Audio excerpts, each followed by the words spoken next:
when they showed man hate. These days that is expected. Outside with that bad one, she told me that I'm bougie, said I'm selective. I'm in the streets and I got some rivals, so man stepping protected. Come from the hood where I ain't had dough, get in my bag and spend it. Been there, done that, been there, swing bro, all of my extinct. Back then bandos give me a trap on, no I'm connected. VVS, no VS1s, diamonds looking all splendid. You know, I'm with a gang, yo, love, this the collective.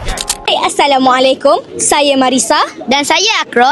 pengacara kru studio TV PSS My LB Channel, saluran informasi anda. Bersama saya, PKK Sekolah SK Binjai, Cikgu Nurliana binti Yahya. Cikgu, bagaimanakah sambutan pagi pembangunan bola sepak bawah 11 tahun pada kali ini? Baik, bismillahirrahmanirrahim. Assalamualaikum warahmatullahi wabarakatuh.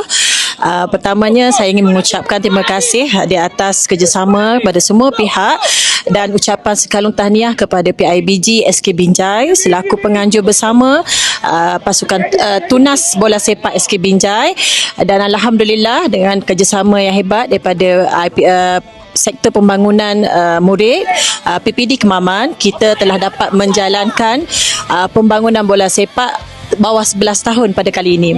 Jadi terdapat 24 buah sekolah yang telah menyertai pertandingan ini selama 3 hari, iaitu berlangsung bermula daripada 24 sehingga 26 hari bulan.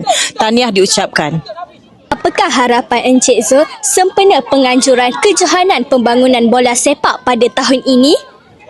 Harapan saya untuk penganjuran kali ini supaya lebih ramai kita dapat congkir bakat-bakat muda, bakat-bakat yang di bawah umur 11 tahun untuk diketengahkan pada MSSD pada tahun depan.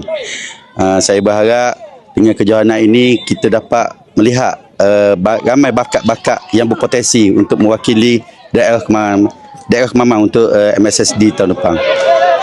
Apakah pandangan Tuan terhadap kejohanan pembangunan bola sepak bawah 11 tahun pada tahun ini? Pertamanya saya mengucapkan terima kasih kepada pihak penganjur kerana mampu menganjurkan kejohanan sebegini rupa, sebab ini merupakan satu, orang kata, medan untuk mencukir bakat-bakat yang baru bagi umumnya kepada pasukan daerah Kemaman kita. Tahun ini kalau kita kirakan ini adalah untuk umur 11 tahun, insyaAllah kegunaan pelajar-pelajar ini ataupun atlet kita ini untuk pada akan datang, untuk tahun hadapan. Terima kasih. Sama-sama. Jumpa ya.